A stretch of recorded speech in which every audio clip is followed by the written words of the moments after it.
Coming up next. And what do you call the fans of hostas? Oh, so we kind of dubbed, there's these hosta collectors that we might call hostaholics. They've got a bit of a hosta addiction. There's thousands of varieties of hostas out there.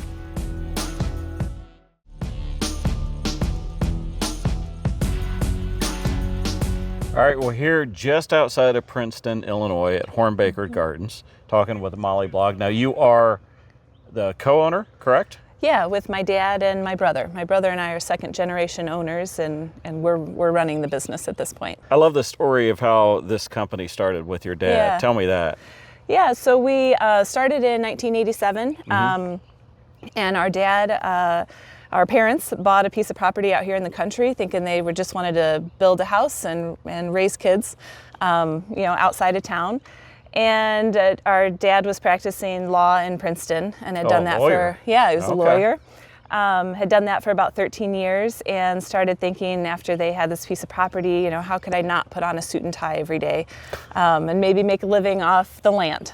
And so they started out as a pick-your-own berry farm, had some strawberry fields. We actually had business cards that said Horns Berry Farm. Short-lived.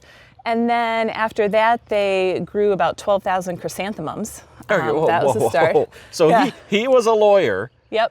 He moved out here. He just loved it. Didn't want to wear a tie. Nope. So they just transitioned everything. Yeah, big career switch. Oh my gosh. Started thinking, That'd be scary. I imagine it was. Yeah, I imagine it was. They grew mums and sold those wholesale for a couple of years to places like hardware stores and grocery stores that had kind of a small garden center type setup. Yeah. And then pretty quickly transitioned into growing perennials. And in particular, hostas, shade perennial. Hostas. Dad fell in love with hostas. They range in size from minis that have real small leaves, the size of your thumbnail maybe, and only get about a foot wide, to hostas that are 30 inches tall and might be 5 or 6 feet wide. They're known for their foliage color, not so much for their flower, although the flowers are nice, but it's this range of greens and blues and golds in their foliage. Okay, and what do you call the fans of hostas? Oh, so we kind of dubbed, there's these hosta collectors that we might call hostaholics. They've got a bit of a hosta addiction. There's thousands of varieties of hostas out there. At the time when the business started, it was, if people had hostas in their garden, it was usually a typical 3 or 4 varieties, not a big range, but there was a hosta hybridizing kind of explosion happening. People were coming up with new varieties all the time. So the clubs, the organizations, do they ever do anything with you guys? Once in a while, there's regional conventions all over. So we've got a Midwest regional hosta society, that sometimes puts together garden tours and things like that. Yeah. That we might be a part of, or people visit us when they come to the area. This summer, the national convention is actually in Peoria, Illinois here. So pretty close. Pretty close to home. So we're hosting the first night's dinner, kind of the opening of that convention. Nice. So we'll get a bunch of hosta nerds coming up here to browse the garden. You sell these throughout the country? We do. We take orders on our website for hostas and ship them all over the continental U.S. It's kind of fun to see where those orders are coming in from, because we're shipping to both coasts and north and south of here. We're shipping the same. We're a retail garden center, and most of our customers and business is done with people coming here and shopping, which is what we're all about, this experience with display gardens. But by being able to, hostas are easily shipped. We take the same plants that people are shopping for out here, depot them out of those 1 gallon usually pots, shaking off soil, wrapping them up, and we can ship them anywhere. So people will come here and they see how beautiful it is. They see you running it and they're like, man, she's got to have like the best job in the world. She's just walking through her gardens all day. How wonderful. What do you want people to know about what you're doing behind the scenes that is so difficult? Gardening is definitely a lot of work. Dad always kind of jokes we created a maintenance monster out here. But there's a reason that people garden. A lot of people do. I mean, it's beautiful. It's therapeutic. We love selling to gardeners. We love being gardeners ourselves. Gets us outside in nature, kind of rooted in there with growing things is a pretty great business to be in. I gotta imagine it is fun because when people come to like a garden center like this, or they're buying plants, they're excited. They are. Right? Because they're going to get outdoor, they're going to get their hands dirty, and they just want to watch stuff grow. They do, yeah. For we always, like I said, we just love working with gardeners for being in a retail business. Gardeners are pretty, happy lot of people, who just love plants, love growing things. We love to work with our customers. Quick rundown of what else you guys grow and sell. So in addition to hostas, there's thousands of varieties out there. We carry about at least 400 varieties in any given year. 400? Yeah. Whew. Yeah, which is a lot for a retail garden center. But we've maintained that collection, so people are still seeking us out because of our broad selection there. But we also carry a really extensive offering of trees and shrubs too. After hostas, Dad really got into trees and shrubs, especially some of your more unusual conifers. So we have a collection, and some of those evergreens. What is an unusual conifer? Oh, there's lots of different. The there's bonsai?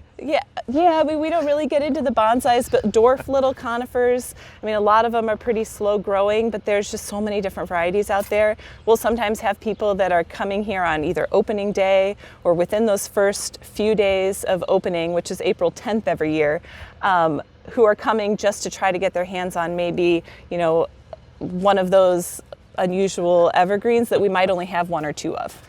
You and your brother kind of run it together? We do. Okay. Yeah, so my brother Dave and I are running that, the business together, and just kind of divide up roles and responsibilities and get the job done. All right. Well, I think we're going to go talk to him, but thank you. All right. Really Thanks, appreciate Ron. it. Yeah. All right, Dave Hornbaker, we've been talking with your sister. Obviously, this is your family's business. Now, you're a bit of a designer. Tell me about what you're doing on the gardens here. Well, I take care of the grounds, and I do a lot of designing. We used to do a full-on landscaping business. I installed water features since I was 15 years old, and so I did a lot of waterfalls, ponds, stuff like that. And over the course of the years, have moved into more landscaping outside of that realm of water features, and boulders, logs, retaining walls. Yeah, I like using natural resources. Just like we got boulders. Yeah. Like Shrek. That's a nice boulder. That's a nice rock right there. Are you an artist? I guess I. Yes. Is the answer. Yes, a bit of one. I mean, did you always know you were, or did it come through the gardening here? I wasn't into gardening really a whole lot as a kid. I took this for granted. Yeah. This was my playground. Sure. And so I didn't really think about studying horticulture or design or anything like that. I was a bit of a lost pup going into college. And so it took me 2 or 3 years to realize that I was, in fact, interested in the world of horticulture. You look at things a little different. Like tell me about the willows. I would have never thought of that. I think I was just scrolling online. That's something I didn't even learn in college. That was something that I learned about the willows, certain willows that grow around here. But I think I was scrolling online and realized that some of these businesses out there just focus on willows, and there's hundreds of different species of willows out there. Really? From weeping, that's all I know. From a 3-4 inch, short little alpine willow that grows up in the mountains to a big, huge prairie cascade weeping willow. The Osage orange tree. Maybe not my favorite tree in the world, but here you're loving it. Tell me about that. And it used to be the bane of my existence as well. Going out into the woods and clearing honeysuckle, you'd get wrapped up in a twig of an Osage orange, and those thorns will rip right through anything.